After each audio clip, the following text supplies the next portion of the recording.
हमारे सभी किसान भाइयों और दर्शकों का उनके चहीते कार्यक्रम कृषि दर्शन में एक बार फिर से बहुत बहुत स्वागत है। किसान भाइयों, कार्यक्रम की शुरुआत में हमने आपको बताया कि आज हम बात कर रहे हैं फसलों में समन्वित पोषक तत्व प्रबंधन के बारे में। कार्यक्रम में इस विषय पर आज हम चर्चा करेंगे और साथ ही साथ आपको बता दें, क्योंकि आज है सोमवार और आज का ये कार्यक्रम है हमारा फोन इन कार्यक्रम। तो अगर इस विषय से संबंधित अगर आपके कोई भी सवाल है तो आप हमें हमारी फ़ोन लाइन पर संपर्क कर सकते हैं। हमारा फ़ोन लाइन नंबर है 2704098। हमारा दूसरा फ़ोन लाइन नंबर है 2704999। आप जब भी हमें कॉल करें तो जयपुर का STD कोड 0141 लगाना ना भूलें। और इस विषय पर आज जानकारी देने के लिए कार्यक्रम में हमने आमंत्रित किया हमारे आज के विशेषज्ञ कमल कुमार मंगल। आप संयुक्त निदेशक कृषि हैं, गुणवत्ता नियंत्रण, कृषि भवन, जयपुर। सर, आपका बहुत बहुत स्वागत है कार्यक्रम कृषि दर्शन में। और क्योंकि कार्यक्रम की शुरुआत में आज हम बात कर रहे हैं फसलों में समन्वित पोषक तत्व प्रबंधन के बारे में, तो सबसे पहले सर जहन में यही सवाल आता है हमारे किसान भाइयों और हमारे की समन्वित पोषक तत्व प्रबंधन क्या होता है, इस बारे में आप हमें विस्तृत में बताइए। देखिए, आजकल हमारे किसान भाई जो फसल उत्पादन करते हैं जी, उसमें मुख्य रूप से रासायनिक खादों पर ज़्यादा निर्भर हो गए हैं जी। आपने सुना होगा DAP का नाम, आपने यूरिया का नाम सुना होगा, NPK का नाम सुना होगा। जब कृषि वैज्ञानिकों का कहना यह है कि आप रासायनिक खाद के साथ साथ जो हमारे दूसरे खाद है, जिसमें गोबर की खाद है, देसी खाद है, कार्बनिक खाद है, जैविक खाद है, जिससे कि जमीन की उर्वरक शक्ति बनी रहे। और अगर मृदा का स्वास्थ्य, जमीन का स्वास्थ्य अच्छा रहेगा तो मानव का स्वास्थ्य अच्छा रहेगा। और स्वास्थ्य जब अच्छा रहेगा, जब आप सभी को समन्वित रूप में रासायनिक खाद हो या कार्बनिक खाद हो या जैविक खाद हो, सबको आप समन्वित तरीके से उपयोग करेंगे तो जमीन का स्वास्थ्य अच्छा रहेगा जी। सर, आपने बात की कि रासायनिक खाद के ज़्यादा उपयोग से बहुत सारे नुकसान हैं, चाहे मृदा के स्वास्थ्य की बात करें या मनुष्य के स्वास्थ्य की बात करें। तो इसका सर अधिक मात्रा में अगर किसान भाई उपयोग करते हैं तो अन्य और क्या क्या नुकसान हो सकते हैं हमारे किसान? देखिए, जो हमारे कृषि वैज्ञानिक है जिन्होंने बहुत ज़्यादा शोध किया, बहुत रिसर्च किया, और उन्होंने ये पाया जो हमारे मुख्य जो पोषक तत्व हैं नाइट्रोजन, फास्फोरस और पोटास, उसका जो रेशियो होना चाहिए जमीन के अंदर वो होना चाहिए 4:2:1 का। जबकि वर्तमान में इतना ज़्यादा यूरिया खाद का उपयोग होने लग गया कि वो रेशियो बिगड़ करके 10:2:1 हो गया। इससे ये सिद्ध हो रहा है कि जमीन का स्वास्थ्य खराब हो रहा है, रासायनिक खाद बहुत ज्यादा काम में आ रहे हैं। और चूंकि उसमें जो फसल पैदा होगी या चारा पैदा होगा, वो या चारा पशु खाते हैं, और जो भी उसमें अन्न उत्पादन होता है, सब्जियां होती है, फल फ्रूट्स होते हैं, वो मानव उपयोग करता है। और हमारे मानव के शरीर में भी देखा गया है कि हमारे शरीर में भी रसायन पाए जाने लग गए हैं। तो धीरे धीरे इस बात को कहा जा रहा है कि अगर इसका स्वास्थ्य सुधारना है तो हमें बैलेंसिंग फर्टिलाइजेशन, या जिसको हम कह रहे हैं कि समन्वित पोषक तत्व है, इसको उस रूप में उपयोग करना पड़ेगा कि जैसा वैज्ञानिक सिफारिश हो उतना हम उपयोग करें जी। सर, आपने बात की कि रासायनिक खाद का जो उपयोग है वो बहुत ज़्यादा हो रहा है। अब इसके पीछे सर हम आपसे ये जानना चाहेंगे कि अभी इस वक्त रासायनिक खाद का उपयोग जो है वो अधिक क्यों हो रहा है? इसके पीछे क्या मतलब रीजन है? क्या ये सस्ता है या फिर इसकी जो रिजल्ट है वो बहुत ज्यादा जल्दी है? इसके पीछे 2-3 धारणाएं जी। जब से देश में हरित क्रांति आई जी, अधिक उत्पादन की आवश्यकता हुई, तो ये निसंदेह सही कहा जा सकता है उस समय हमें आवश्यकता थी जी। और आज से हमारे अच्छा उत्पादन होने लग गया, हमारी जमीनों में बहुत अच्छा उत्पादन हो रहा है, हमारे हाइब्रिड वैरायटीज आ गई है, रासायनिक खादों का अच्छा उपयोग हो रहा है। लेकिन हमें ये देखना होगा कि अब किसान भाई उसका अंधाधुंध प्रयोग कर रहे हैं जी, किसी से जानकारी नहीं ले रहे हैं, जबकि एक्सेस उपयोग कर रहे हैं। जबकि हमारे वैज्ञानिक ये कहते हैं कि जितनी आवश्यकता हो, आवश्यकता का मतलब या तो आप मिट्टी का नमूना टेस्ट करिए, जब आप मिट्टी का नमूना टेस्ट कराएंगे तो आपका एक सोइल हेल्थ कार्ड बनेगा। उस सोइल हेल्थ कार्ड में साफ लिखा होगा आप जो फसल बोना चाहते हैं उस फसल की इतनी आवश्यकता है, उसकी आवश्यकता के हिसाब से इतना माल तो उसमें ऑलरेडी है जो आपका NPK है, और उतना आपको ऊपर से देना है। ये कब पता चलेगा? जब आप उसका मिट्टी का नमूना लेकर के, जो भी उसका तरीका होता है, खेत में 5 जगह से मिट्टी का नमूना लेते हैं, 500 ग्राम मिट्टी का नमूना आप लैब में जमा कराते हैं, फिर लैब में उसकी रिपोर्ट तैयार होती है, इसको हम सोइल हेल्थ कार्ड कहते हैं। तो या तो आप उस सोइल हेल्थ कार्ड के आधार पर, मिट्टी के नमूने की जांच के आधार पर आप उर्वरक का प्रयोग कीजिए, तो उसको हम कहते हैं कि साहब ये बिल्कुल सही तरीके से आ गया। अगर वो किसी कारण से नहीं हो पाता है तो प्रत्येक जिले में वैज्ञानिकों ने एक POP बना रखा है, पैकेज ऑफ प्रैक्टिसेस।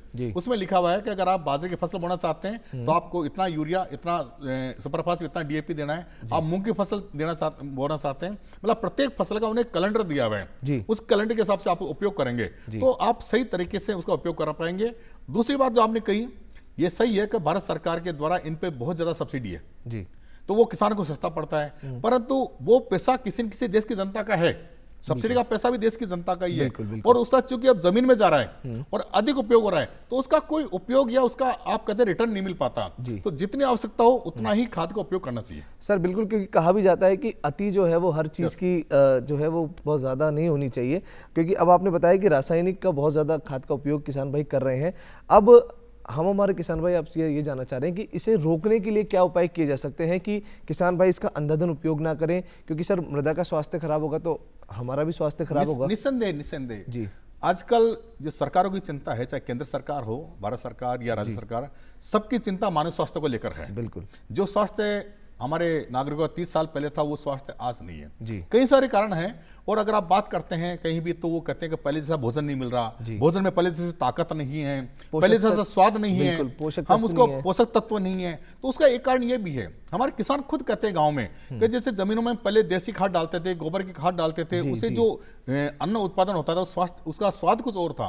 आज रासायनिक खाद का उपयोग कर रहे हैं और एक लेवल तक वो मजबूरी की। पर मैं फिर निवेदन करता हूं किसान भाइयों से कि आप अपने मिट्टी का नमूना लेकर के, जो भी आपके निकटतम प्रयोगशाला है, राज्य सरकार राजस्थान के अंदर 101 प्रयोगशालाएं हैं, वो आपके निकटतम कस्बे में उपलब्ध है, आपके निकटतम जो जिला मुख्यालय वहां पे उपलब्ध है। आपका जो कृषि विभाग का कार्मिक है, हमारे जो कृषि परीक्षक है, हमारे जो कृषि सहायक कृषि अधिकारी है, आप उनसे संपर्क करिए। लगभग प्रत्येक ग्राम पंचायत में हमारे कार्मिक है, आप उनको दे दीजिए, वो आपको तुरंत जांच करवा करके मिट्टी का जो हेल्थ कार्ड बनेगा वो आपको लाके देंगे। आप उसकी जांच के आधार पर अगर आप उपयोग करते हैं रासायनिक खाद का, जो भी आपका डीएपी, यूरिया, एसएसपी जो भी आप उपयोग करते हैं, तो निस्संदेह आप उस दिशा में बढ़ेंगे।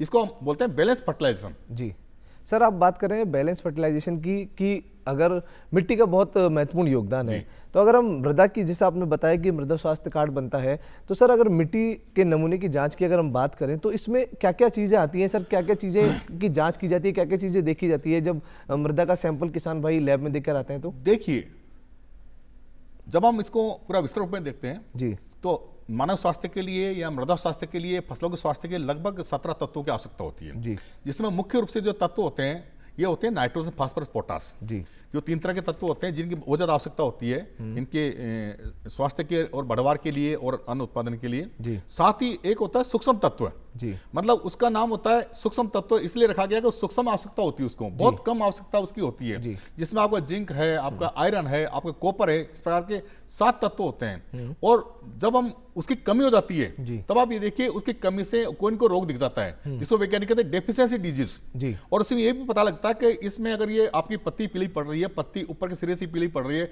तो वैज्ञानिक बता देंगे जैसा अभी कॉपर की कमी से, मतलब उसका सबका लक्षण दिखता है। अगर बोरोन है तो बोरोन की कमी का उसका लक्षण साफ दिख जाएगा, मोलिब्डेनम है उसकी कमी का लक्षण साफ दिख जाएगा।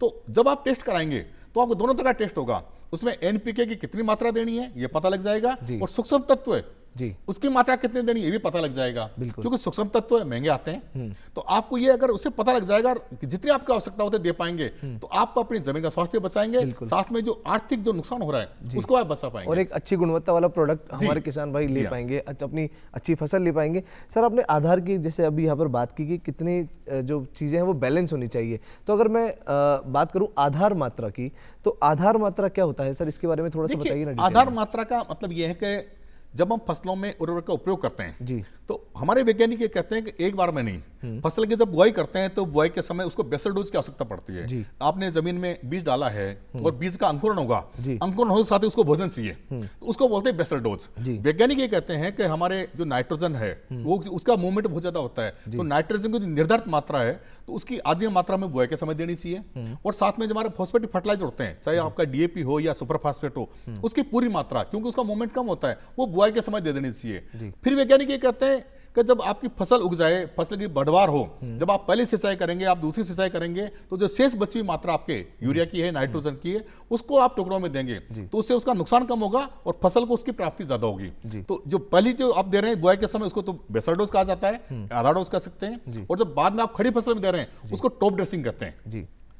तो सर जैसे कि आज हम कार्यक्रम कृषि दर्शन के माध्यम से हमारे किसान भाइयों और दर्शकों को जानकारी दे रहे हैं फसलों में पोषक तत्व प्रबंधन के बारे में, अगर हमारे किसान भाई इसके बारे में और अधिक जानकारी लेना चाहें या जो भी सरकार की इससे रिलेटेड और योजनाएं हैं उसकी अगर उनको जानकारी लेनी हो, तो इसकी जानकारी सर हमारे किसान भाइयों को कहाँ पर मिलेगी? वैसे तो किसान भाइयों लगभग प्रत्येक ग्राम पंचायत में कृषि विभाग के कार्मिक है, कृषि परीक्षक मौजूद है जी, और 5-6 कृषि परीक्षकों के ऊपर एक सहायक कृषि अधिकारी होते हैं जो हर कस्बे में हैं जी। 3-4 जो ब्लॉक होते हैं पंचायत समिति, उन पर हमारा एक सहायक कृषि निदेशक कृषि बैठता है, हर जिला मुख्यालय में कृषि विभाग के हमारे जोन डायरेक्टर्स बैठते हैं, इनसे आप संपर्क कर सकते हैं। साथ ही अभी हम अलग अलग टाइप के मूवमेंट चलते हैं, अभियान चलते हैं। मैं आपको निवेदन करूं 12 मई से 12 जून तक राजस्थान सरकार का कृषि विभाग एक समन्वित पोषक तत्व अभियान चला रहा है, किसानों को जानकारी देने के लिए कि हमें किस प्रकार से जो हमारे ये उर्वरक है इनका प्रयोग करना है, मिट्टी की जांच के आधार पर करना है। प्लस आजकल आपको जानकारी दें कि नए नए खाद आने लग गए, तरल खाद आने लग गए, नैनो फर्टिलाइजर्स आने लग गए, जिसके बारे में अभी थोड़ी भ्रांतियां चल रही किसान भाइयों में, नैनो यूरिया के बारे में, नैनो डीएपी के बारे में,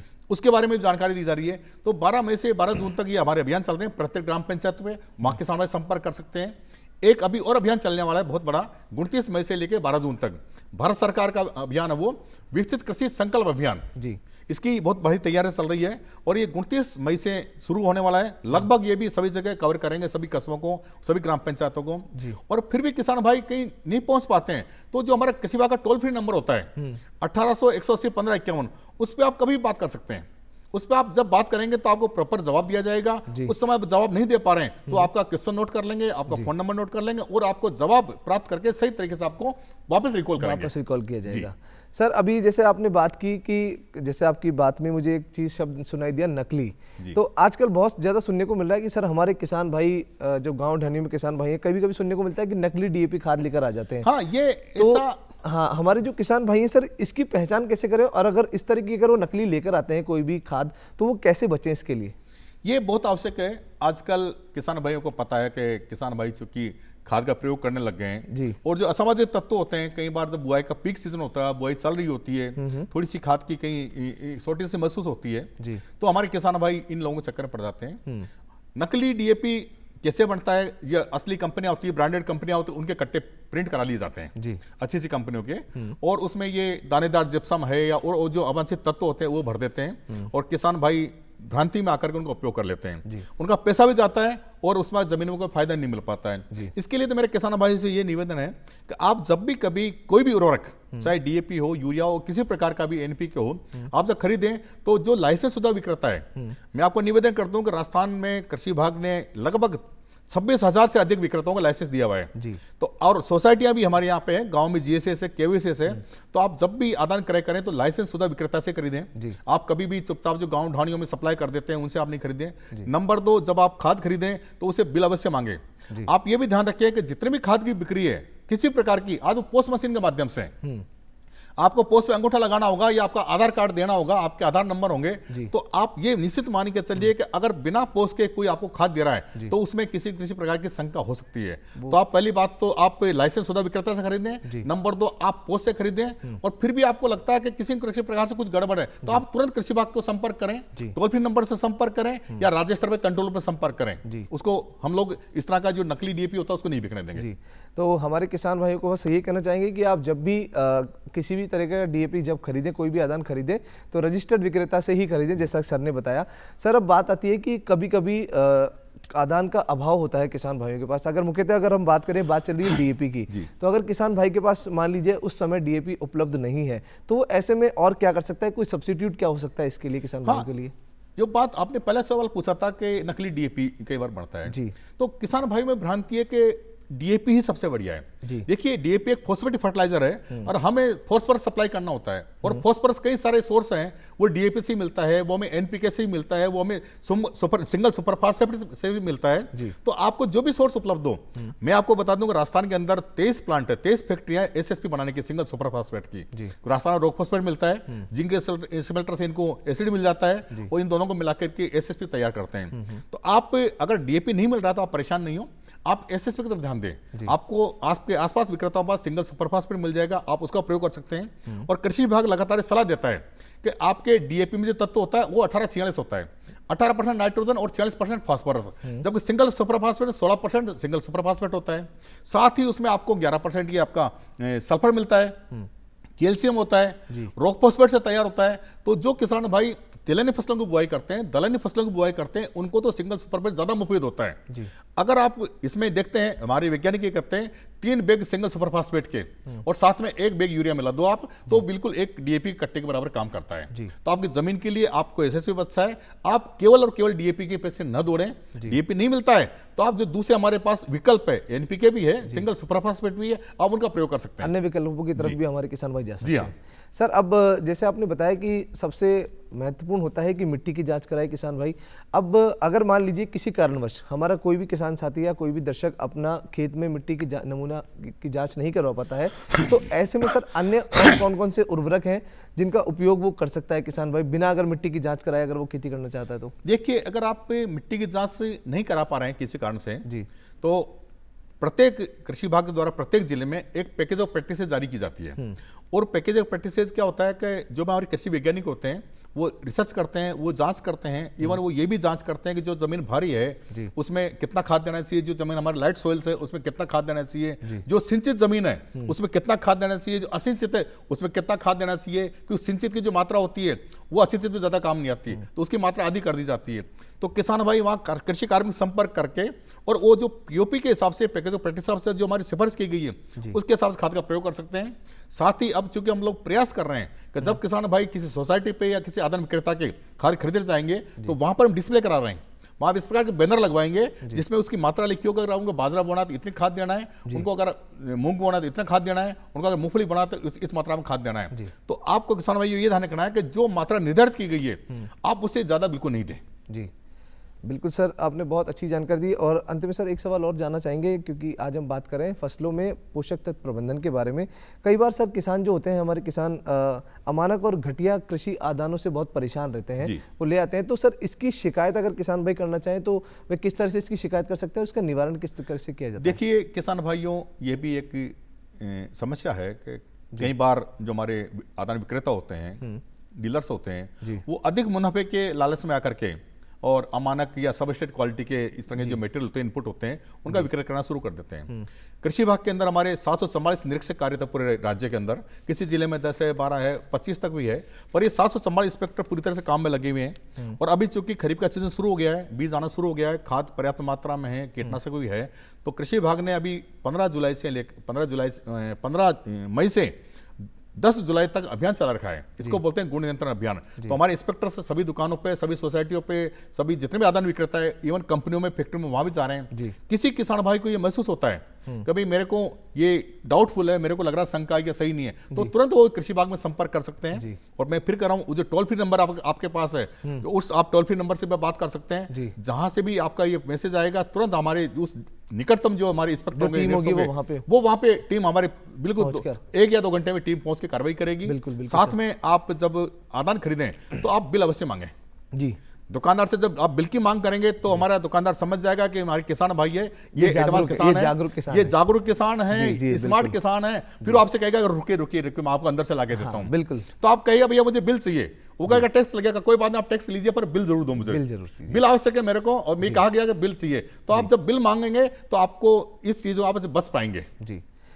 सर बहुत महत्वपूर्ण जानकारी दिया आपने आज हमारे कार्यक्रम कृषि दर्शन में। कार्यक्रम में सर समय की थोड़ी सी सीमा है, लेकिन कार्यक्रम में जाने से पहले एक अंत में आपसे संदेश चाहेंगे। जितने भी हमारे दर्शक आज कार्यक्रम कृषि दर्शन देख रहे हैं, हमारे किसान भाई देख रहे हैं, सबका चहीता ये कार्यक्रम है, तो क्या संदेश देना चाहेंगे आप हमारे किसान? देखिए किसान भाइयों, कृषि विभाग चाहे केंद्र से हो या राज्य सरकार से हो, ये आपके खुशहाली के लिए, आपकी आमदनी बढ़ाने के लिए काम करते हैं। और हमारे कृषि विभाग में बहुत सारी योजना चलती है। अभी बारिश का मौसम आने वाला है, फार्म पॉन्ड की योजना चल रही है। आप अपने खेतों में फार्म पॉन्ड बनाइए ताकि उसमें अधिक से अधिक बरसात का पानी भरे और हमारी जमीनों का जलस्तर बढ़े। साथ ही तारबंदी का भी बहुत अच्छा योजना हमारी चल रही है, जो आवारा पशुओं से बचाने के लिए आप तारबंदी करा सकते हैं।